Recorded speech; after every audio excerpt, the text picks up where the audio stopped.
गुरवे गौरचन्द्राय राधिकाय तदालये कृष्णाय कृष्णभक्ताय तद्भक्ताय नमो नमः। कृष्णाय वासुदेवाय देवकीनन्दनाय च നന്ദഗോപകുമാരായ ഗോവിന്ദായ നമോ നമഃ.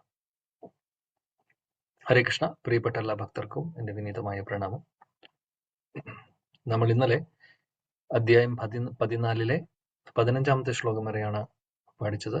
14-ാമത്തെ ശ്ലോകം വരെ 15 മുതൽ നമ്മൾ ഇന്ന് നോക്കാം. അപ്പോൾ യുധിഷ്ഠിര മഹാരാജാവ് കാണുന്ന, അനുഭവപ്പെടുന്ന അദ്ദേഹത്തിന് അനുഭവപ്പെടുന്ന ദുശകുനങ്ങളാണ് നമ്മൾ കണ്ടുകൊണ്ടിരിക്കുന്നത്. അദ്ദേഹം പറഞ്ഞുകൊണ്ടിരിക്കുന്നു, ധൂമ്രാദിശാ പരിധയ കമ്പത്തെ ഭൂസഹാർദിഭി നിർഗാതാശ്ച മഹാംസ്താത സാകം ച സ്തനയിത്നുഭി. രമാബായി മാതാജി. ഹരേ കൃഷ്ണ പ്രഭു. ശ്ലോകം 15. ഓം നമോ ഭഗവതേ വാസുദേവായ. ധൂമ്രാദിശ പരിദയ കമ്പദേ ഭൂസഹാദ്രിഭിഃ നിർഗാദശ്ച മഹാസ്താദ സാഗം ച സ്തനയിദ്നുഭിഃ. വിവർത്തനം ബൈ ശ്രീല പ്രഭുപാദ് കി ജയ്.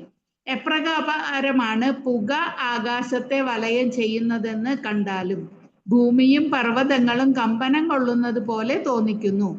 മേഘരഹിതമായ ഇടിമുഴക്കത്തെയും അപ്രതീക്ഷിതമായ അശനിപാതത്തെയും ശ്രദ്ധിച്ചാലും. ഹരേ കൃഷ്ണ. താങ്ക് യു പ്രഭു. ഇവിടെ 15, 16, 17 മൂന്ന് ശ്ലോകങ്ങളിലായിട്ട്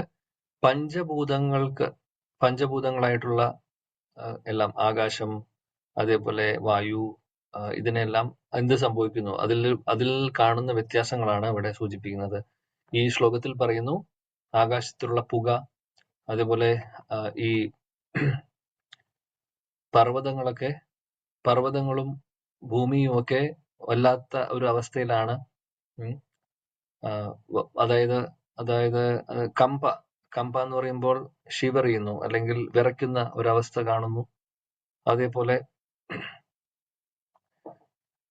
ഇടിമിന്നൽ, ഇടിവെട്ടൊക്കെ ഉണ്ട്. അതായത് പല വ്യത്യാസങ്ങളും, അതായത് സാധാരണ ഇടിവെട്ട് പോലെയല്ല, ഇവിടെ മേഘങ്ങൾ കാണുന്നില്ല. അങ്ങനെ അതായത് വേറൊരു എല്ലാം, അതായത് ഇതുവരെ സാധാരണ നാച്ചുറൽ അല്ലാത്ത രീതിയിലുള്ള കാര്യങ്ങളാണ് ഇവിടെ നടക്കുന്നത്. അതാണ് 15 പറയുന്നത്. 16 വായുവിനെ കുറിച്ച് പറയുന്നു. നമുക്ക് നോക്കാം. ഇവിടെ കൂടുതൽ നമുക്ക് എക്സ്പ്ലനേഷന്റെ ആവശ്യമില്ല, അതുകൊണ്ട് ഭാവാർത്ഥവും ഇല്ല, അതുകൊണ്ട് നമുക്ക് പെട്ടെന്ന് പോവാം. 16. വായുർവാതി ഖരാ സ്പർശോ രജസാ വിശ്രജം സ്തമ അസൃഗ് വർഷന്തി ജലദ ഭീഭത്സം ഇവ സർവതഃ. ശ്രീജ മാതാജി. ഹരേ കൃഷ്ണ പ്രഭു. ഹരേ കൃഷ്ണ. വായോർവാദി ഖരസ്പർശോ രജസാ വിസൃജം സ്തമ അസൃഗർഷന്തി ജലദ വിഭത്സമാമിവ സർവദാ. വിവർത്തനം ശ്രീല പ്രഭുപാദർ കി ജയ്. കാറ്റ് ഉഗ്രമായി വീശിയടിച്ച് പൊടിപടലങ്ങളെ എല്ലായിടത്തും വ്യാപിച്ചുകൊണ്ട് അന്ധകാരം സൃഷ്ടിക്കുന്നു. ഘോരമായ ദുരിതങ്ങളോടെ മേഘങ്ങൾ എല്ലായിടത്തും മഴ കോരിച്ചൊരിയുന്നു. ഹരേ കൃഷ്ണ. ഇവിടെ കാറ്റ് വീശുന്ന കാര്യം പറയുന്നു. അതായത് മഴ പെയ്യുമ്പോൾ അതിൽ രക്തത്തിന്റെ മഴ. ഇതൊന്നും സാധാരണ സംഭവങ്ങളല്ല, അല്ലെ? വല്ലാത്തൊരു ഭയാനകമായിട്ടുള്ള ഒരു അവസ്ഥയാണ്, അല്ലെങ്കിൽ അങ്ങനെയുള്ള വളരെ ദുശകുനങ്ങളാണ് യുധിഷ്ഠിര മഹാരാജാവ് കണ്ടുകൊണ്ടിരിക്കുന്നത്. 17. സൂര്യം ഹതാ പ്രഭം പശ്യ ഗ്രഹമർദ്ദം മിതോ ദിവി സസങ്കുലൈർഭൂത ഗണൈർ ജ്വലിതേ ഇവ രോദസി. പ്രീത മാതാജി. ഹരേ കൃഷ്ണ പ്രഭുജി. ഹരേ കൃഷ്ണ. ഓം നമോ ഭഗവതേ വാസുദേവായ. ശ്ലോകം 17. സൂര്യം ഹതപ്രഭം പശ്യ ഗ്രഹമർദ്ദം മിതോ ദിവി സസംകുലൈർഭൂത ഗണൈർ ജ്വലിതേ ഇവ രോദസി. വിവർത്തനം ശ്രീല പ്രഭുപാദ് ജയ്. സൂര്യരശ്മികൾക്ക് പ്രഭ കുറയുന്നതും നക്ഷത്രങ്ങൾ പരസ്പരം കലഹിക്കുന്നതായി തോന്നിക്കുകയും തോന്നിക്കുന്നതും കാണുക. ആശങ്കയിലായ ജീവജാലങ്ങൾ കത്തിയെരിയുന്നത് പോലെയും കരയുന്നതായും കാണപ്പെടുന്നു. Thank you. സൂര്യന്റെ പ്രകാശം കുറയുന്നത് പോലെ അനുഭവപ്പെടുന്നു. നക്ഷത്രങ്ങൾ തമ്മിൽ കലഹം ഉണ്ടാവുന്നു. അത് അങ്ങനെ അനുഭവപ്പെടുന്നു. അതേപോലെ തന്നെ ആളുകളെല്ലാം ഫുൾ കൺഫ്യൂസ്ഡ് ആണ്. അതായത് എന്ത് ചെയ്യണമെന്ന് അറിയാത്തൊരവസ്ഥയാണ്. പല ആളുകളും കരയുന്നതായിട്ടും ഒക്കെ കാണുന്നു. ഇതാണ് പറയുന്നത്. 18 നദ്യോസ്നദാശ്ച ക്ഷുഭിത സരാംസി ച മനാംസി ച ന ജ്വലതി അഗ്നിർ ആജ്യേന കാലോയം കിം വിധാസ്യതി. രത്നാവലി മാതാജി.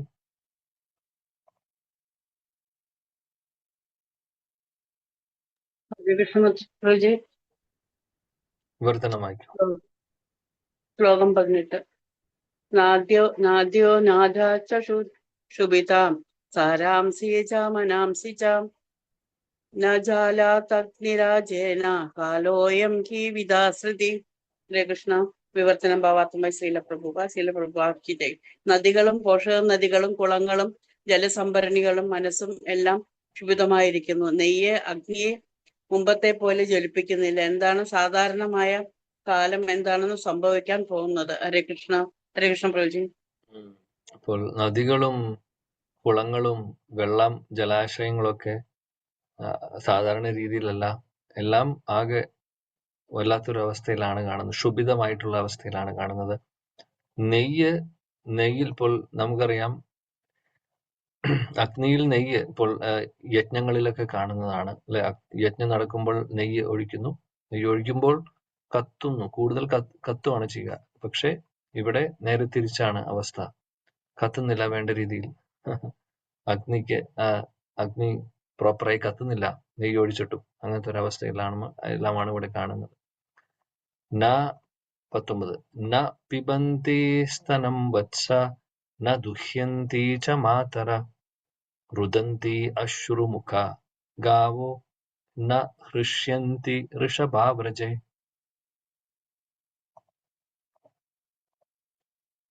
ഗണപതി പ്രഭു. ഹരേ കൃഷ്ണ. ഓം നമോ ഭഗവതേ വാസുദേവായ. ന പിബന്തി സ്തനം വത്സ ന മുഹ്യന്തി ച മാതര രുദന്ത്യശ്രുമുഖ ഗാവോ ന ഹൃഷ്യന്തി ഋഷഭാവ്രജേ. ഹരേ കൃഷ്ണ. വിവർത്തന ശീലപ്രഭാതക്കി ജയ്. ഹരേ കൃഷ്ണ. കീടങ്ങൾ പശുക്കളുടെ മുല കുടിക്കുകയോ ഗോക്കൾ പാൽ ചുരുത്തുകയോ ചെയ്യാതെ അശ്രുപൂർണങ്ങളായ മുഖങ്ങളോടെ നിന്ന് കരയുന്നു. കാളകൾ മേച്ചിൽ സ്ഥലങ്ങളിൽ യാതൊരു സന്തോഷവും കണ്ടെത്തുന്നില്ല. ഹരേ കൃഷ്ണ. പശുക്കുട്ടികൾ പാല് കുടിക്കുന്നില്ല. അതേപോലെ അമ്മ പശുക്കൾ പാല് കൊടുക്കുന്നുമില്ല. അങ്ങനത്തെ ഒരവസ്ഥ. മറ്റുള്ള കാളകൾക്കൊക്കെ വളരെ മോശമായിട്ടുള്ള അവസ്ഥ. ഇവരെല്ലാം പശുക്കുട്ടികളൊക്കെ കണ്ണിൽ വെള്ളം, അതായത് കണ്ണുനീരാണ് കാണുന്നത്, കരയുന്നതായിട്ടാണ് കാണുന്നത്. ഇതെല്ലാം അപശകുനങ്ങളാണ്. 20 ദൈവതാനി രുദന്തീവ സ്വിദ്യന്തേഹി ഉചലന്തി ച ഇമേ ജനപദാഗ്രാമ പുരോദ്യാനാകരാശ്രമഃ ഭ്രഷ്ടാശ്രിയോ നിരാനന്ദ കിം അഘം ദർശയന്തി ന. ലേഖ മാതാജി. ഹരേ കൃഷ്ണ പ്രഭുജി. ദൈവതാനി രുദന്തീവ ശ്രിതന്തി ഹി ചലന്തി ച ഇമേ ജനപദാഗ്രാമ പുരോദ്യാനകരാശ്രമഃ ദൃഷ്ടാശ്രിയോ നിരാനന്ദ കിമഖം ദർശയന്തി നഃ. വിവർത്തനം ശ്രീല പ്രഭാതർ കീജി. ക്ഷേത്രങ്ങളിൽ വിഗ്രഹങ്ങൾ കരയുന്നതായും വിലപിക്കുന്നതായും വിയർക്കുന്നതായും അവിടം ഉപേക്ഷിച്ചു പോകാൻ തുടങ്ങുന്നത് പോലെയും കാണപ്പെടുന്നു. സമസ്ത നഗരങ്ങളുടെയും ഗ്രാമങ്ങളുടെയും പട്ടണങ്ങളുടെയും ഉദ്യാനങ്ങളുടെയും ഖനികളുടെയും പർണശാലകളുടെയും എല്ലാം മനോഹാരിത നഷ്ടപ്പെടുകയും ആനന്ദം അപഹരിക്കപ്പെടുകയും ചെയ്തിരിക്കുന്നു. ഏതൊക്കെ വിധത്തിലുള്ള അത്യാപത്തുകളാണ് നമ്മെ കാത്തിരിക്കുന്നത് എനിക്കറിയില്ല.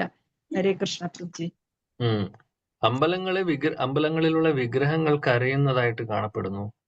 അതേപോലെ വിയർക്കുന്നു, കരയുന്നു, ഇതെല്ലാം. അത് മാത്രമല്ല, വിഗ്രഹങ്ങൾ, അതായത് ഭഗവാൻ അവിടെ നിന്ന് പോവാൻ വേണ്ടി ഒരുങ്ങുന്ന പോലെ അനുഭവപ്പെടുന്നു.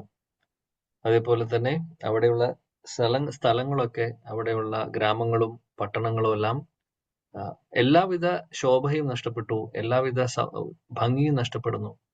ആർക്കും സന്തോഷവുമില്ല. പിന്നെ ഇതൊന്നും ആദ്യം ഇതെല്ലാം നല്ല സമയത്ത് ഭഗവാന്റെ പ്രസൻസ് ഉള്ളപ്പോൾ ഒരുപാട് ഭംഗി ഉള്ള സ്ഥലങ്ങളാണ്. എന്നാൽ ആ ശോഭയെല്ലാം നഷ്ടപ്പെടുന്നു. ഇതെല്ലാം യുധിഷ്ഠിര മഹാരാജാവ് കാണുന്നു. 21. മന്യ ഏതിർമഹോത്പാതൈർ നൂനം ഭഗവത പദൈ അനന്യ പുരുഷാ ശ്രീഭിർ ഹീനാഭൂർഹത സൗഭഗ. സീതാമാതാജി. ഹരേ കൃഷ്ണ പ്രഭു. ഓം നമോ ഭഗവതേ വാസുദേവായ. ശ്ലോകം 21. മന്യ ഏതൈർമഹ ഉത്പാതൈർനൂനം ഭാഗവതാ പദൈ അനന്യാ പുരുഷാ ശ്രീഭിർഹീനോ ഹീന ഉർഹതാ സൗഭഗ. വിവർത്തനം. ഭൂമിയിൽ പ്രകടമായ ഈ എല്ലാ അസ്വസ്ഥതകളും ലോക സൗഭാഗ്യത്തിനുള്ള ഏതോ മഹാനഷ്ടത്തെ സൂചിപ്പിക്കുന്നുവെന്ന് ഞാൻ കരുതുന്നു. ഭഗവാന്റെ പാദാംബുജ മുദ്രകളാൽ അലങ്കൃതമാകത്തക്ക വിധം സൗഭാഗ്യവതിയായിരുന്നു ഈ ലോകം. ഈ ലക്ഷണങ്ങൾ സൂചിപ്പിക്കുന്നത് ഇനി മുതൽ അങ്ങനെ ആയിരിക്കില്ല എന്നതാണ്. ഹരേ കൃഷ്ണ പ്രഭു. ഇവിടെ പറയുന്നു മഹോത്പാതൈ. ഈ പ്രശ്നങ്ങളെല്ലാം കാണുന്നത് യുധിഷ്ഠിര മഹാരാജാവ് പറയുന്നു. അദ്ദേഹത്തിന്റെ അനുഭവങ്ങളാണ് അദ്ദേഹം പറയുന്നത്. എന്തോ വലിയൊരു നഷ്ടം സംഭവിക്കുന്നതായിട്ടാണ് അനുഭവപ്പെടുന്നത്. ഈ ലോകം മുഴുവനും ആ ഐശ്വര്യം, ലോകത്തിലെ ഐശ്വര്യം മുഴുവനും നഷ്ടപ്പെടുന്നു. കാര്യം നഷ്ടപ്പെട്ട ഒരവസ്ഥയാണ് കാണുന്നത്. ഭഗവാൻ കൃഷ്ണന്റെ ആ ശ്രീചരണങ്ങളുടെ ചിഹ്നങ്ങൾ പതിഞ്ഞിട്ടുള്ള, അല്ലെങ്കിൽ പതിയുമ്പോൾ ലോകത്തിൽ മുഴുവനും ഐശ്വര്യം ഉണ്ടാവുന്നു.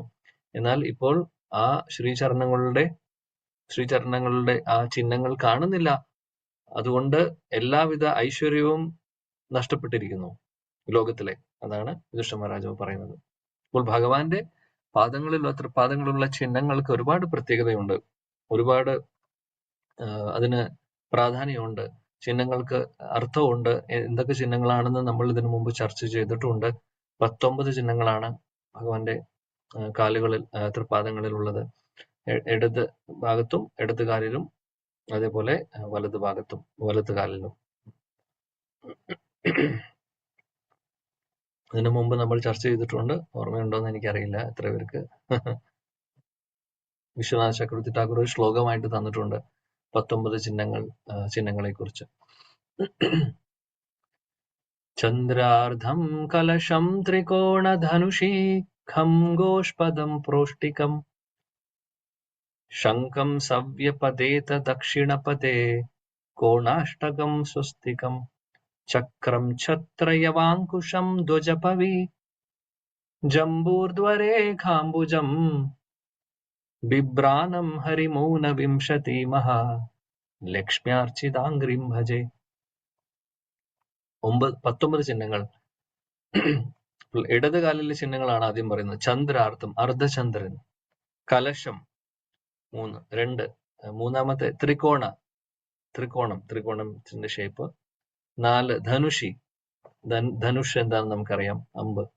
5 ഖം എന്ന് പറയുമ്പോൾ ആകാശം. 6 ഗോഷ്പദം, പശുക്കുട്ടിയുടെ കാൽപ്പാട്. 7 പ്രോഷ്ടികം. പിന്നെ ശംഖ എന്ന് പറയുമ്പോൾ എല്ലാവർക്കും അറിയാം ശംഖ എന്നാണ്. സവ്യപദേ, ഇതാണ് ഇടത് കാലിലുള്ളത്. 8 ചിഹ്നങ്ങൾ. ഇനി ദക്ഷിണ അല്ലെങ്കിൽ വലത് പാദങ്ങളിലുള്ളത് എന്തൊക്കെയാണ്? കോണാഷ്ടകം. 8 അതായത് 8 പോയിന്റ് ഉള്ള സ്റ്റാർ പോലെ 8 സൈഡുണ്ട്. സ്റ്റാറിന് 8 സൈഡ് ഇല്ല അല്ലെ? അത് പക്ഷേ അത് കോണാഷ്ടകം എന്നാണ് അതിന് പറയുക. 8 പോയിന്റ്സ് ഉണ്ടാവും, ഇതിന് അറ്റങ്ങളുണ്ടാവും. പിന്നെ സ്വസ്തികം മാർക്ക് എല്ലാവർക്കും അറിയാം എന്താണെന്നുള്ളത്. കോണാഷ്ടകം, സ്വസ്തികം, ചക്രമുണ്ട്. പിന്നെ ഛത്ര എന്ന് പറയുമ്പോൾ കുട, കുട. പിന്നെ യവ എന്ന് പറയുമ്പോൾ ബാർലേക്കോൺ. അങ്കുശം എന്ന് പറഞ്ഞു കഴിഞ്ഞാൽ ആനപ്പാപ്പാന്റെ കയ്യിലുള്ള വടി. ധ്വജ ഇത് ഫ്ലാഗ് അല്ലെങ്കിൽ കൊടി. പവി എന്ന് പറയുമ്പോൾ വജ്രായുധം. ജംബു ഒരു ഫ്രൂട്ടാണ്, ഒരു പഴമാണ്. ഊർധ്വരേഖയുണ്ട്, ഒരു ലൈനുണ്ട്,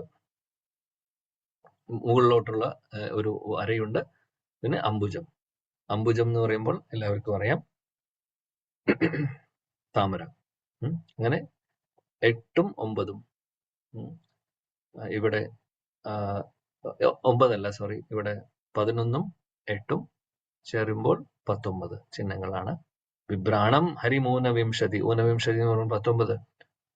മഹാലക്ഷ്മി ആർച്ചിതാംഗ്രിം ഭജേ, ഈ തൃപ്പാദങ്ങളാണ് മഹാലക്ഷ്മി. അതായത് ഓരോ ചിഹ്നങ്ങളിലും പറയുന്നു, ഓരോ ചിഹ്നങ്ങളിലും ഓരോ ലക്ഷ്മിമാര് ഇരുന്ന് ഭജിച്ചുകൊണ്ടിരിക്കുകയാണെന്ന്. ഭഗവാന്റെ പാദങ്ങളിലെ ചിഹ്നങ്ങളെ ഭജിക്കുന്നു. അപ്പോൾ ആ ചിഹ്നങ്ങൾ കാണുന്നില്ല ഇപ്പോൾ. അതുകൊണ്ട് യുധിഷ്ഠിര മഹാരാജാവ് പറയുന്നു, ലോകത്തിലെ എല്ലാ സർവ്വ ഐശ്വര്യങ്ങളും നഷ്ടപ്പെട്ടിരിക്കുന്നു എന്നുള്ളത്. 23. തം പാദയോർ നിപതീതം അയഥാ പൂർവമാതുരം അധോവദനം അബിന്ദൂൻ ശ്രജന്തം നയനാബ്ജയോ.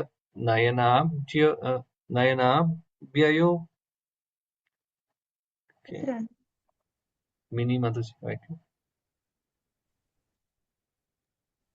ഹരേ കൃഷ്ണ. 22 ശ്ലോകം പറഞ്ഞിട്ടില്ലേ? 22 പ്രഭു. 22 അത് പറഞ്ഞില്ലേ പ്രഭു? ഓക്കെ, നോ പ്രോബ്ലം, വായിക്കാം. ഇതി ചിന്തയതസ്തസ്യ ദൃഷ്ടാരിഷ്ടേന ചേതസ രാജ്ഞാ പ്രത്യാഗമത് ബ്രഹ്മൻ യദുപൂര്യ കപിധ്വജ. വായിച്ചോളൂ. ഹരേ കൃഷ്ണ. ഓം നമോ ഭഗവതേ വാസുദേവായ. ഇതി ചിന്തയത്തസ്യ ദൃഷ്ടാരിഷ്ടേന ചേതസാ രാജ്ഞാ പ്രത്യാഗമത് ബ്രഹ്മൻ യദുപൂര്യ കപിധ്വജ. വിവർത്തനം ശ്രീല പ്രഭുപാദ് കി ജയ്. അല്ലയോ ബ്രാഹ്മണ ശൗനക, മഹാരാജാവ് യുധിഷ്ഠിരൻ ആ സമയം ഭൂമിയിൽ സംഭവിച്ച ദുശകുനങ്ങളെ ദർശിച്ച് ഇപ്രകാരം സ്വയം ചിന്തിച്ചിരിക്കെ യദുപുരി ദ്വാരകയിൽ നിന്നും അർജുനൻ മടങ്ങിയെത്തി. ഹരേ കൃഷ്ണ പ്രഭുജി. ഇവിടെ ശൗനക ഋഷിയോട് സൂതഗോസ്വാമി പറയുന്നതാണ്, യുധിഷ്ഠിര മഹാരാജാവ് അങ്ങനെ ഈ ചിഹ്നങ്ങളെല്ലാം അല്ലെങ്കിൽ ഈ ലക്ഷണങ്ങളൊക്കെ, അപശകുനങ്ങളൊക്കെ കണ്ടുകൊണ്ടിരിക്കുന്നു. ആ സമയത്ത് അദ്ദേഹം ചിന്തിക്കുന്നു എന്ത് സംഭവിച്ചു എന്നുള്ളത്. അങ്ങനെ ഇരിക്കുമ്പോൾ അർജുനൻ, നമുക്കറിയാം ഭീമസേനോട് യുധിഷ്ഠിര മഹാരാജാവ് പറയുന്നതൊക്കെയാണ് നമ്മൾ കണ്ടത്. ആ സമയത്ത് അർജുനൻ തിരിച്ചു വരുന്നു ദ്വാരകയിൽ നിന്ന്. എത്ര മാസം കഴിഞ്ഞിട്ടാണ്? 7 മാസം കഴിഞ്ഞു. 23. തം പാദയോർ നിപതീതം അയഥാ പൂർവമാതുരം അധോവദനം അബിന്ദൂൻ ശ്രജന്തം നയനാബ്ജയോ. അജന്ത മാതാജി. ഹരേ കൃഷ്ണ. സമ്പാദയോർനിബലിതം അയഥാ പൂർവമാധുരം അധോ വദനമബിന്ദൂൻ സൃജന്തം നയനാബ്ജയോഹോ. വിവർത്തനം ശ്രീല പ്രഭുപാദ് കി ജയ്. തന്റെ പാദങ്ങളിൽ അർജുനൻ വണങ്ങിയപ്പോൾ അഭൂതപൂർവമായി വിഷ്ണനായിരിക്കുന്നത് രാജാവ് കണ്ടു. അദ്ദേഹത്തിന്റെ മുഖം കുനിഞ്ഞിരുന്നു. മാത്രവുമല്ല, അദ്ദേഹത്തിന്റെ അംബുജ നേത്രങ്ങളിൽ നിന്നും അശ്രുക്കൾ പൊഴിയുന്നുമുണ്ടായിരുന്നു. ഹരേ കൃഷ്ണ. അർജുനൻ അവിടെ വരുവാണ് ചെയ്യുന്നത്. ആ സമയത്ത് യുധിഷ്ഠിര മഹാരാജനെ കണ്ടപ്പോൾ ഉടനെ തന്നെ നമസ്കരിക്കുന്നു. അദ്ദേഹം എഴുന്നേറ്റ്, അദ്ദേഹം തല ഉയർത്തുന്നില്ല, തല താഴ്ത്തി നിൽക്കുന്നു. കൂട്ടത്തിൽ തല താഴ്ത്തി നിൽക്കുന്നുണ്ട്, മുഖത്ത് നോക്കാനുള്ള ശക്തി പോലും ഇല്ലാത്ത അവസ്ഥയിലാണ് നിൽക്കുന്നത്. കണ്ണിൽ നിന്ന് തുരുതുര കണ്ണുനീര് വന്നുകൊണ്ടിരിക്കുന്നു. നയനാബ്ജയോ, അതായത് ഇവിടെ അർജുനന്റെ കണ്ണുകളെയും അബ്ജ, അതായത് താമരയായിട്ട് ഉപമിക്കുന്നു. കാര്യം ഭഗവാന്റെ ശുദ്ധഭക്തരുടെ കണ്ണുകളും ഒന്ന് നോക്കൂ, അത് പറയുന്ന സമയത്ത് താമരയായിട്ട് ഉപമിക്കുന്നു. ഭഗവാന്റെ ഭക്തരുടെ സ്ഥാനം അതുപോലെയാണ്. നമ്മുടെ കണ്ണുകളെ കുറിച്ച് പറയുമ്പോൾ നയനാബ്ജ എന്ന് പറയാൻ സാധിക്കില്ല. അത് ശുദ്ധ ഭക്തർക്ക് ഭഗവാന്റെ ക്വാളിറ്റീസ് എല്ലാം ഉണ്ട്. അതുകൊണ്ട് അങ്ങനെയാണ് അവരെയും കാണുന്നത്, അഭിസംബോധന ചെയ്യുന്നതൊക്കെ. ആ റെസ്പെക്റ്റും ആ ഒരു ബഹുമാനവും ആ ഒരു സ്ഥാനവും കൊടുത്തുകൊണ്ട്. അപ്പൊ അർജുനൻ കരയുന്നു, മുഖം താഴ്ത്തി, തല താഴ്ത്തി നിൽക്കുന്നു, ഒന്നും പറയുന്നില്ല. 24 വിലോക്യോദ്വിഗ്ന ഹൃദയോ വിച്ഛായം അനുജം നൃപ പൃച്ഛതി സ്മ സുഹൃന്മധ്യേ സംസ്മരൻ നാരദേരിതം.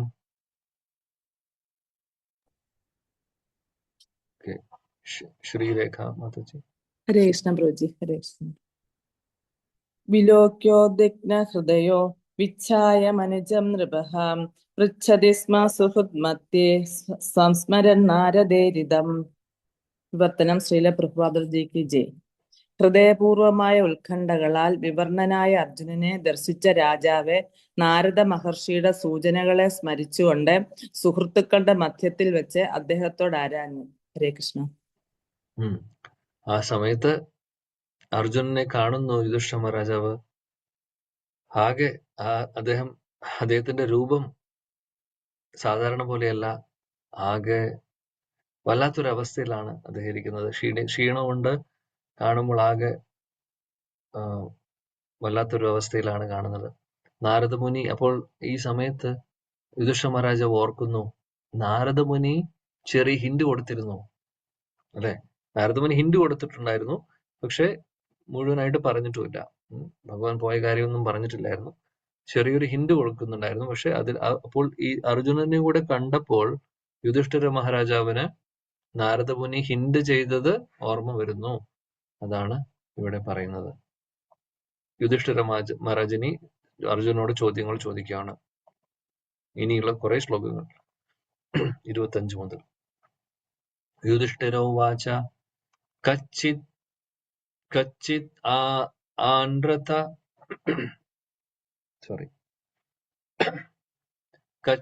ആനൃത പൂര്യാം ന സ്വജനാ സുഖമാസത്തെ മധുഭോജാ ദശാർഹാർഹ സാത്വതാന്ധക വൃഷ്ണയ.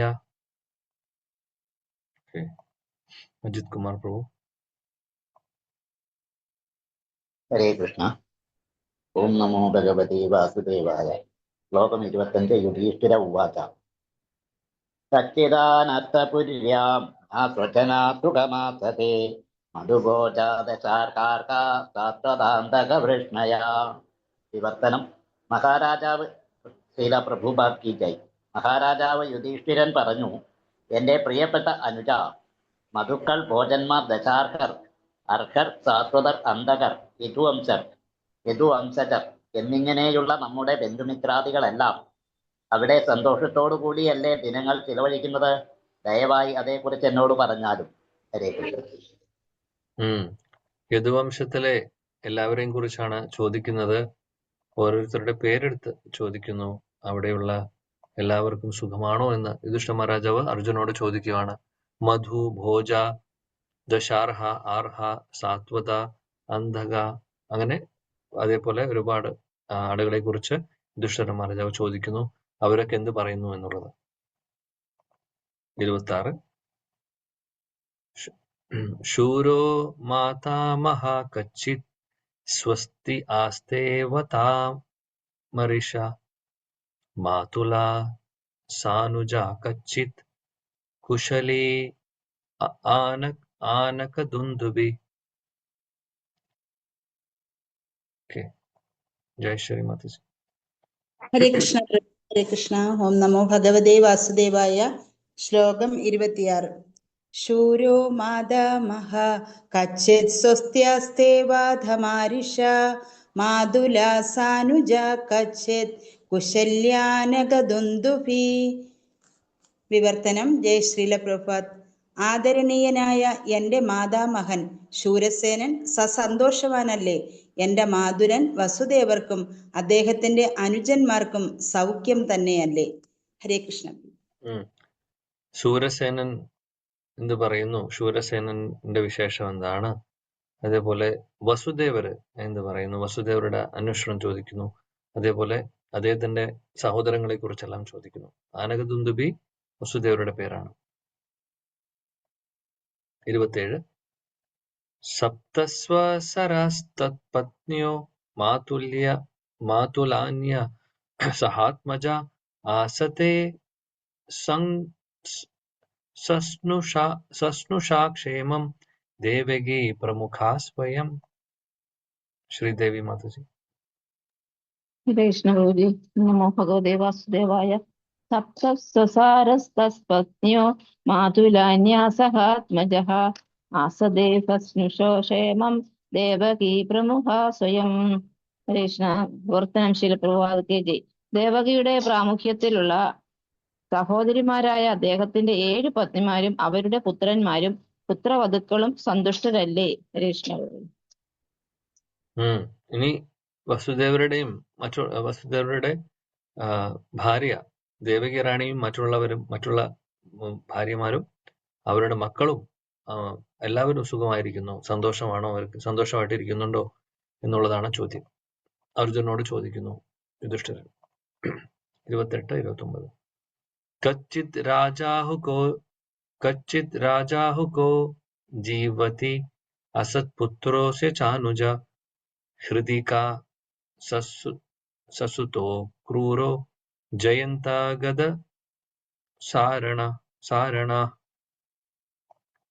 ആസത്തെ കുശലം കച്ചിത് യേ ച ശത്രുജിത് ആദയഃ കച്ചിതാസ്തേ സുഖം രാമോ ഭഗവാൻ സാത്വതാം പ്രഭു. വത്സല മാതാജി. ഹരേ കൃഷ്ണ പ്രഭുജി. ഓം നമോ ഭഗവതേ വാസുദേവായ. ശ്ലോകം 28-29. കച്ചിദ്രാജാഹുകോ ജീവത് സത്പുത്രോസ്യ ചാനുജഃ ഹൃദീക സസുതോ ക്രൂരോ ജയന്ത ഗദസാരണ ആസത്തെ കുശലം കച്ചിദ്യേ ച ശത്രുജിതാദയഃ കച്ചിദാസ്തേ സുഖം രാമോ ഭഗവാൻ സാത്വതാം പ്രഭു. വിവർത്തനം ശ്രീല പ്രഭുപാദ് കി ജയ്. അനർത്ഥകാരിയായ കംസൻ ആരുടെ പുത്രനായിരുന്നുവോ ആ ഉഗ്രസേനനും അദ്ദേഹത്തിന്റെ അനുജൻ ദേവകനും ഇപ്പോഴും ജീവിച്ചിരിപ്പുണ്ടോ? കൃതികനും അദ്ദേഹത്തിന്റെ പുത്രൻ കൃതവർമാവിനും ക്ഷേമം തന്നെയല്ലേ? അക്രൂരനും ജയന്തനും ഗദനും സാരണനും ശത്രുജിത്തിനുമൊക്കെ സുഖം തന്നെയല്ലേ? ഭക്തസംരക്ഷകനും പരമപുരുഷനുമായ ബലരാമൻ എങ്ങനെയിരിക്കുന്നു? ഹരേ കൃഷ്ണ പ്രഭുജി. ഹരേ കൃഷ്ണ.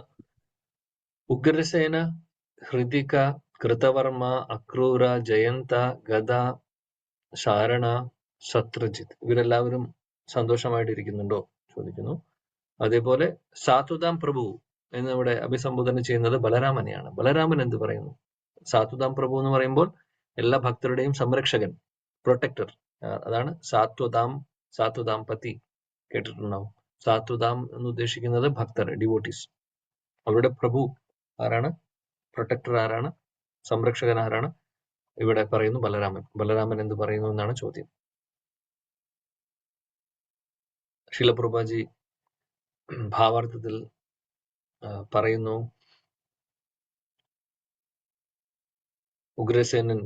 ഉഗ്രസേന മഹാരാജാവ് ഹസ്തിനാപുരം പാണ്ഡവരുടെ ആ ഒരു ക്യാപിറ്റൽ ആയിരുന്നു. എന്നാൽ ഇവിടെ പറയുന്നു ഇന്നത്തെ കാലത്തെ ഡൽഹിയുടെ അടുത്താണ് ഏകദേശം എന്നുള്ളത് പറയുന്നു. ഉഗ്രസേന മഹാരാജാവ് അദ്ദേഹം മഥുരയിൽ ആണ് ഉണ്ടായിരുന്നത്. അപ്പോൾ അദ്ദേഹം അർജുനൻ തിരിച്ച് ദ്വാരകയിൽ നിന്ന് വരുന്ന സമയത്ത് മഥുരയിലും കൂടെ പോയിട്ടാണ് വരുന്നത്. പിന്നീട് ശീലപ്രഭുജി ഭഗവാന്റെ വിസ്തരണങ്ങളെ കുറിച്ച് പറയുന്നു. ഇവിടെ ബലരാമനെ കുറിച്ച് എടുത്തു പറയുന്നു. ബലരാമൻ വിഷ്ണു തത്വം തന്നെയാണ്. ഭഗവാന്റെ ആദ്യത്തെ വിസ്തരണമാണ് അല്ലെ? ആ ഒരു ഹൈറാർക്കി നോക്കുമ്പോൾ ഭഗവാന്റെ ഫസ്റ്റ് എക്സ്പാൻഷൻ ആണ് ബലരാമൻ. ഭഗവാനെ പോലെ തന്നെയാണ്, വ്യത്യാസമൊന്നുമില്ല. അതായത് ശക്തിയിലാണെങ്കിലും ബാക്കിയുള്ള ക്വാളിറ്റീസ് ഒക്കെ നോക്കുമ്പോൾ ഭഗവാനെ പോലെ തന്നെയാണ്. ഭാവത്തിൽ വ്യത്യാസമുണ്ട്, മൂഡിൽ വ്യത്യാസമുണ്ട്.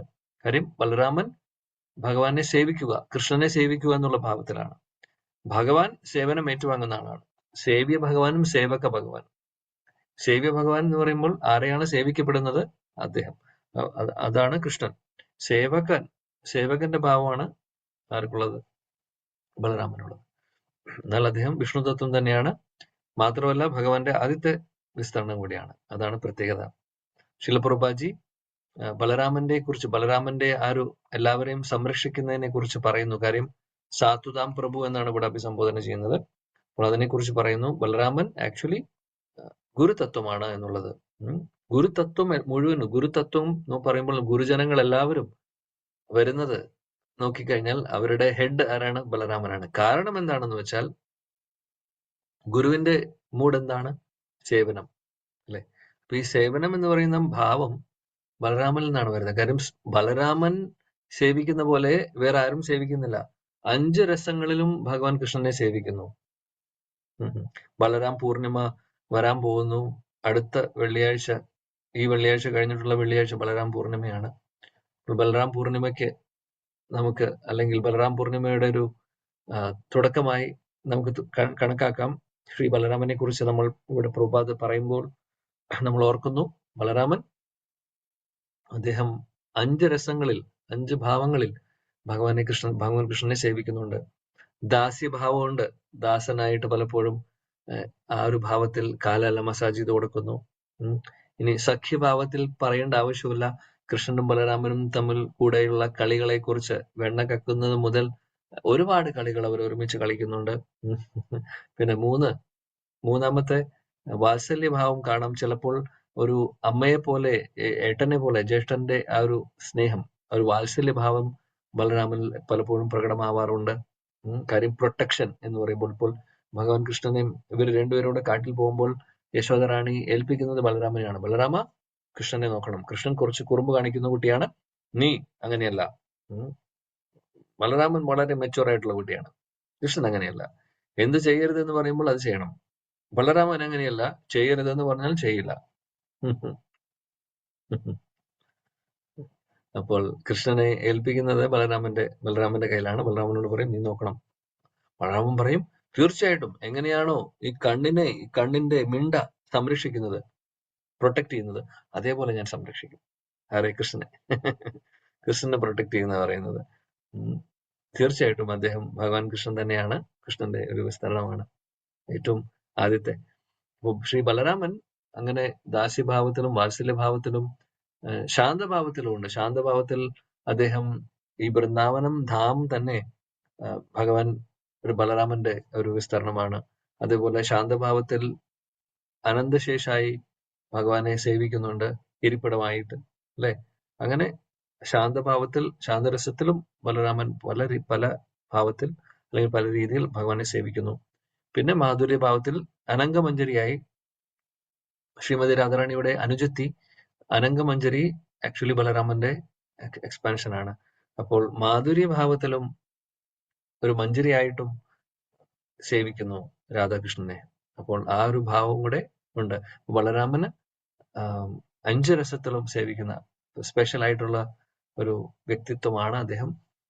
അതുകൊണ്ട് ഈ സേവനം എന്ന് പറഞ്ഞ, സേവക ഭഗവാൻ എന്ന് അദ്ദേഹത്തെ വിളിക്കുന്നു. അതുകൊണ്ടാണ് എല്ലാ ഗുരുജനങ്ങളും, സ്പിരിച്വൽ മാസ്റ്റേഴ്സും എല്ലാ ഗുരുജനങ്ങളും ആ സേവനമാണ് അവർ ചെയ്യുന്നത്, അല്ലെ? അപ്പോൾ ആ സേവനമെല്ലാം ഇതിന്റെ തുടക്കം ആരാണ്? ബലരാമനാണ്. ആ ബലരാമൻ തന്നെയാണ് ശ്രീ നിത്യാനന്ദ പ്രഭു. നിത്യാനന്ദ പ്രഭുവും ബലരാമനും ലക്ഷ്മണനും ഒക്കെ ഒരേ വ്യക്തികൾ തന്നെ. ഇവിടെ ശിലപ്രഭുപാജി ബലരാമൻ നിത്യാനന്ദ പ്രഭുവായി മഹാപ്രഭുവിന്റെ കൂടെ വന്ന കാര്യവും ചൈതന്യ മഹാപ്രഭുവിനേക്കാൾ കൂടുതൽ മഹാകൃപ നിത്യാനന്ദ പ്രഭു കാണിക്കുന്നുണ്ടായിരുന്നു. ജഗായും മദായും നിത്തായിനെ ഉപദ്രവിച്ചപ്പോൾ ചൈതന്യ മഹാപ്രഭു സുദർശന ചക്രം എടുത്തു. അപ്പോൾ ആ സമയത്ത് ചൈതന്യ മഹാപ്രഭുവിന്റെ കാലുകളിൽ, തൃപ്പാദങ്ങളിൽ വീണുകൊണ്ട് നിത്യാനന്ദ പ്രഭു പറഞ്ഞു അദ്ദേഹത്തോട്, അങ്ങയുടെ അവതാരത്തിന്റെ ഉദ്ദേശം അനുസരിച്ച് സുദർശന ചക്രം എടുക്കാൻ പാടില്ല. സുദർശന ചക്രം നമ്മുടെ ഡിക്ഷണറിയിൽ ഇല്ല, ഈ അവതാരത്തിൽ ഇല്ല. അതുകൊണ്ട് മാത്രമല്ല, അവരൊന്നും ചെയ്യരുത്, അവരുടെ കാര്യം ഞാൻ ഏറ്റു. അതാണ് പറയുന്നത്. നിത്യാനന്ദ പ്രഭു പറയുന്നു, അവരുടെ ജഗായുടെയും മദായുടെയും കാര്യം ഞാൻ ഏറ്റിരുന്നു.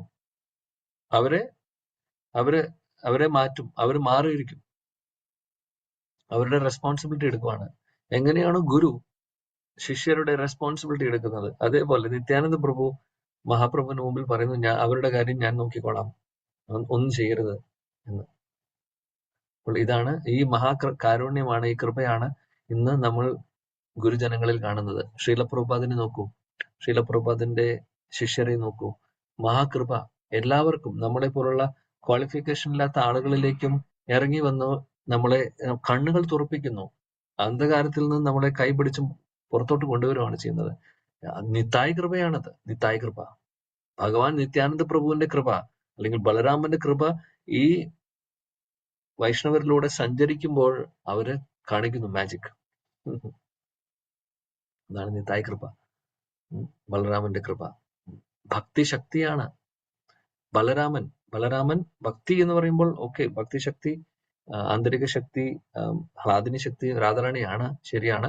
എന്നാൽ ആത്മീയമായിട്ടുള്ള ശക്തി, അതായത് നമ്മുടെ സാധനയുടെ പ്രൊട്ടക്ഷൻ അല്ലെങ്കിൽ ആത്മീയ ബലം ഒക്കെ നമുക്ക് തരുന്നത് ബലരാമനാണ്. ബലരാമന് ഒരുപാട് റോളുണ്ട് നമ്മുടെ ലൈഫിൽ. അദ്ദേഹം വളരെ വളരെ സ്പെഷ്യലാണ്, ഭഗവാൻ കൃഷ്ണനെ പോലെ തന്നെയാണ്. അപ്പോൾ ഇവിടെ പറയുന്നു ശീലപ്രഭുപാദി ബലരാമന്റെ ആ ഒരു, അതായത് ഭഗവാൻ കൃഷ്ണൻ അല്ലെങ്കിൽ ബലരാമന്റെ ശക്തി സഞ്ചരിക്കുന്ന ആളുകളാണ് ഗുരുജനങ്ങളെല്ലാവരും. ബലരാമൻ നിത്തായി അല്ലെങ്കിൽ ബലരാമന്റെ ശക്തിയാണ് അവരുള്ളത്. അപ്പോൾ ബലരാമന്റെ മഹാകൃപ കൊണ്ടാണ് ഇവിടെ ഗുരുജനങ്ങൾ വരുന്നത്. അതാണ്. അപ്പൊ ആ ഗുരുജനങ്ങൾ എല്ലാവരും തന്നെ ആ ഒരു പരമ്പരയിലാണ്. അപ്പോൾ അവരുടെ ഹെഡാണ് ആര്? ബലരാമൻ അല്ലെങ്കിൽ നിത്തായി. അങ്ങനെ അവരെ എല്ലാവരും ഈ ലോകത്തിലുള്ള ആളുകളെ ഉദ്ധരിക്കുന്നു, അവരുടെ കണ്ണു തുറക്കുന്നു. അതാണ് ശ്രീ ബലരാമൻ. ബലരാമനെ കുറിച്ചാണ്, ബലരാമൻ എന്ത് പറയുന്നു എന്നും ഇവിടെ യുധിഷ്ഠിര മഹാരാജാവ് ചോദിക്കുന്നുണ്ട്. ശ്ലോകം 30. പ്രദ്യുമ്ന സർവവൃഷ്ണീനാം സുഖം ആസ്തേ മഹാരഥ ഗംഭീരാരയോ നിരുദ്ധോ വർദ്ധത്തെ ഭഗവാനുത. സുവർണ പ്രമാദ്ജി. ഹരേ കൃഷ്ണ പ്രഭുജി. ഓം നമോ ഭഗവതേ വാസുദേവായ. ശ്ലോകം 30. പ്രദ്യുമ്ന സർവവൃഷ്ണീനാം സുഖമാസ്തേ മഹാരഥഃ ഗംഭീരരയോ അനിരുദ്ധോ വർദ്ധതേ ഭഗവാനുത. വിവർത്തനം ശ്രീല പ്രഭുപാദ കീ ജയ്. വൃഷ്ണിവംശത്തിലെ മഹാരഥനായ പ്രദ്യുമ്നന് സൗഖ്യം തന്നെയല്ലേ? പരമദിവ്യോത്തമന്റെ പൂർണ്ണ വിസ്തരണമായ അനിരുദ്ധൻ സാമോദത്തോടെയാണോ ജീവിച്ചു പോരുന്നത്? ഹരീഷ്ണ പ്രഭുജി. ഭഗവാന്റെ മകൻ പ്രദ്യുമ്നൻ എന്ത് പറയുന്നു, പ്രദ്യുമ്നന്റെ മകൻ അനിരുദ്ധൻ എന്ത് പറയുന്നു, അവരൊക്കെ എന്ത് പറയുന്നു എന്നുള്ളതാണ് ചോദ്യം. ഇവിടെ പറയുന്നു ഇവരെല്ലാവരും പ്രദ്യുമ്നും അനിരുദ്ധനും ഒക്കെ വിഷ്ണുതത്വങ്ങളാണ്. നമുക്കറിയാം ചതുർവ്യൂഹം എന്ന് പറയുന്നു ഭഗവാന്റെ ആ വിസ്തരണത്തിൽ വരുന്നതാണ്. പ്രദ്യുമ്നും അനിരുദ്ധനൊക്കെ വിഷ്ണുതത്വം തന്നെയാണ്. അവരൊക്കെ എന്ത് പറയുന്നു എന്ന് പറയുന്നു, എന്ത് പറയുന്നു എന്ന് ചോദിക്കുന്നു. 31. സുഷേണശ്ചാരുദേനശ്ച സാംബോ ജാംബവതി സുത അന്യേ ച കാർഷ്ണി പ്രവര സുപുത്ര ഋഷഭാതയ. ജി കെ നായർ പ്രഭു. കൃഷ്ണ പ്രഭു. ഓം ശ്രീ ഗുരുഭ്യോ നമോ. ശ്ലോകം 31. സുഷേണശ്ചാരുദേഷ്ണശ്ച സാംബോ ജാംബവതി സുതഃ അന്യേ ച കാർഷ്ണിപ്രവര സപുത്ര ഋഷഭാദയാഃ. വിവർത്തനം ശ്രീല പ്രഭുപാദ് കി ജയ്. സുഷേണൻ, ചാരുദേഷ്ണൻ, ജാംബവതി സുതനായ സാംബൻ, ഋഷഭൻ തുടങ്ങിയ ശ്രീകൃഷ്ണ ഭഗവാന്റെ എല്ലാ പ്രധാന പുത്രന്മാരും അവരവരുടെ പുത്രന്മാരോടൊപ്പം നന്നായിരിക്കുന്നുവോ? കൃഷ്ണ. ഇവിടെ ചോദിക്കുന്നു മറ്റുള്ള പുത്രന്മാരെ കുറിച്ച്. സുഷേന, ചാരുദേഷ്ണ, സാംബ, ജാംബവതിയുടെ മകൻ, ഋഷഭ, ഇവരെല്ലാവരും കൃഷ്ണന്റെ മക്കൾ, അവരൊക്കെ എന്ത് പറയുന്നു എന്നുള്ളതാണ് ചോദ്യം. ശീലപ്രഭുപാദി ഭാവാർത്ഥത്തിൽ പറയുന്നു ഭഗവാൻ കൃഷ്ണന് 16,108 ഭാര്യമാരുണ്ടായിരുന്നു. എങ്ങനെയാണ് 16,108 വരുന്നത് എന്നൊക്കെയുള്ളതൊക്കെ നമ്മൾ പറഞ്ഞിട്ടുണ്ട് ഇതിനു മുമ്പ്. ഭഗവാൻ അതായത് ഭസ്മാസുരൻ തട്ടിക്കൊണ്ടുപോകുന്ന രാജ്ഞിമാരെ രക്ഷിച്ചു കൊണ്ടുവരുന്നു, അവർക്കൊരു ജീവിതം കൊടുക്കുന്നു, അല്ലെ? അതാണ് ചെയ്യുന്നത്. അങ്ങനെ ബാക്കിയല്ലാതെ ഉള്ളവരെ കുറച്ചുപേരെ ഭഗവാൻ വിവാഹം കഴിക്കുന്നുണ്ട് നേരിട്ട്. അങ്ങനെ അതാണ് 16,108 ഭാര്യമാര്. അവർക്ക് ഓരോ ഭാര്യമാരിലും 10 കുട്ടികളുണ്ടായിരുന്നു. അപ്പൊ അവരെ കുറിച്ചെല്ലാം ചോദിക്കുകയാണ് യുധിഷ്ഠിര മഹാരാജാവ് എന്ത് പറയുന്നു എന്നുള്ളത്.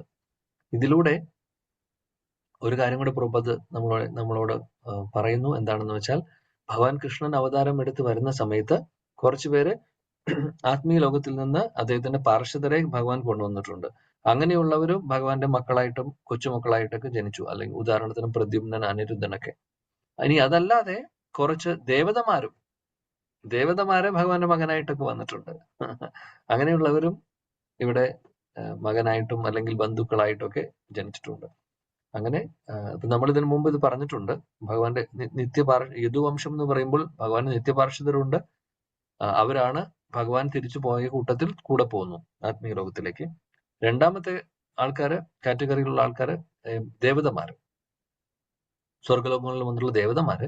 അവരാണ് പ്രഭാസ ക്ഷേത്രത്തിൽ പോയി അവിടെ കലഹം ഉണ്ടായി, അവിടെ അടിയായി അവര് പോകുന്നത്. അവരും തിരിച്ചു പോകുന്നത് അവരുടെ പൊസിഷനിലേക്കാണ്. ദേവതമാര് അവരുടെ പൊസിഷനിലേക്ക് തിരിച്ചു പോകുന്നു. അതാണ് സംഭവിക്കുന്നത്. ഈ 2 കാറ്റഗറിയിലുള്ളവരുണ്ട് എന്നുള്ളത് നമ്മൾ ഓർക്കണം. ഇനി 32, 33. തഥൈവാനൂചരാ ശൗരേ ശ്രുതദേവോ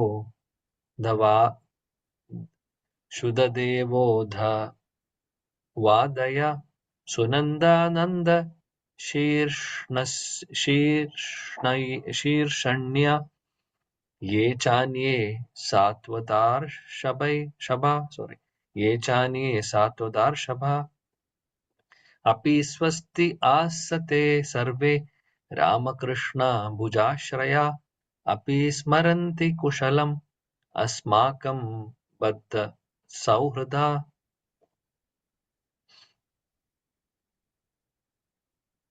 श्री रंजनी माताजी.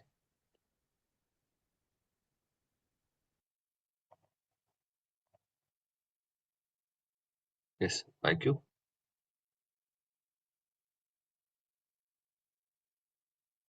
Hare Krishna.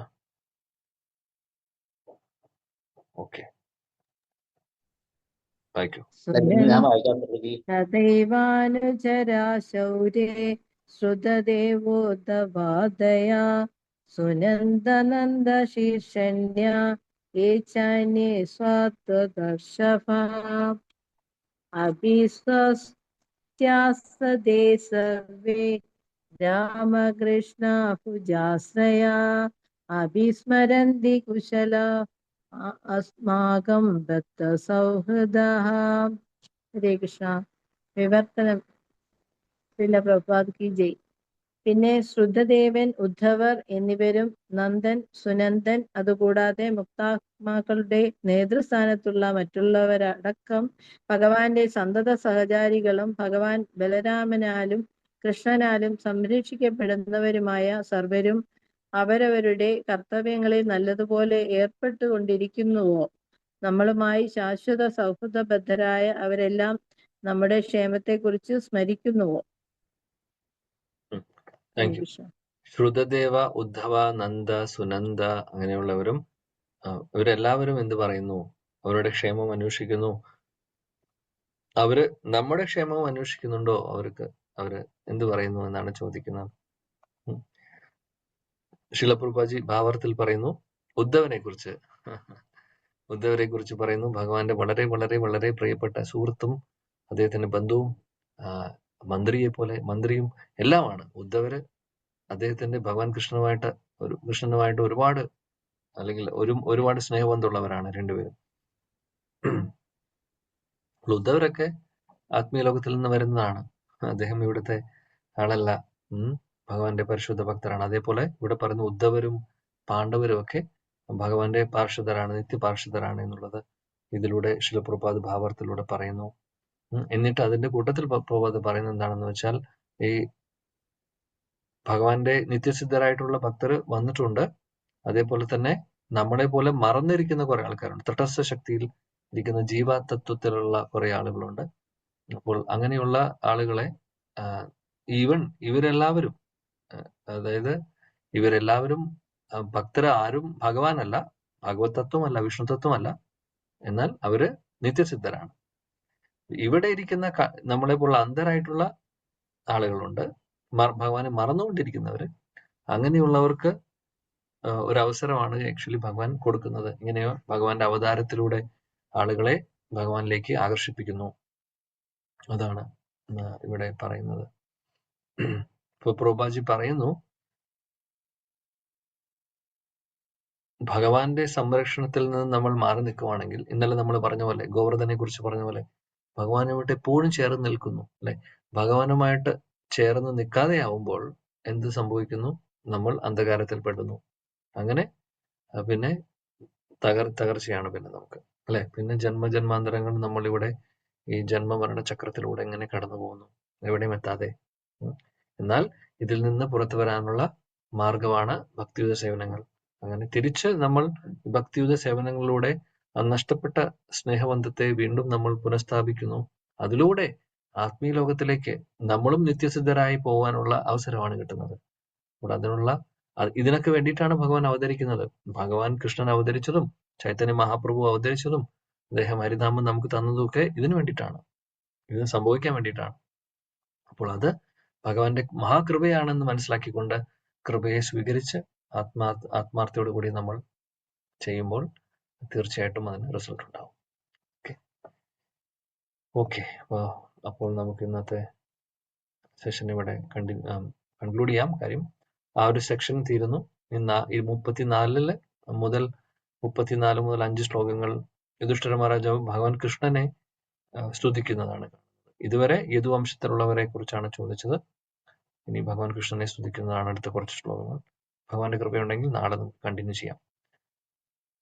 ग्रंथराज श्रीमद् भागवतम की जय, जगत गुरु श्रीला प्रभुपाद की जय, समवेद गौर भक्त वृंद की जय, सचिनंदन श्री गौर हरि की जय, श्रील गुरुदेव की जय, श्री वृंदावन धाम की जय. जय जय श्री राधे श्याम निताय गौर प्रेमानंद. हरे कृष्ण. Thank you. ഹരേ കൃഷ്ണ. ഹരേ കൃഷ്ണ. എന്തെങ്കിലും സംശയം ഉണ്ടെങ്കിൽ ചോദിക്കാം.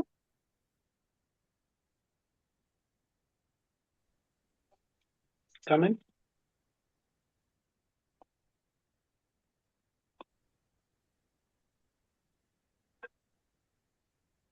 ഓക്കെ പ്രഭു, എല്ലാവർക്കും വരിക. പ്രഭുജിയുടെ അതൊരു പൂർവ്വം 2 പ്രാവശ്യം ഹരേ കൃഷ്ണ മന്ത്രം പറഞ്ഞ് നമുക്ക് വൈൻഡപ്പ് ചെയ്യാം. ഹരേ കൃഷ്ണ ഹരേ കൃഷ്ണ ഹരേ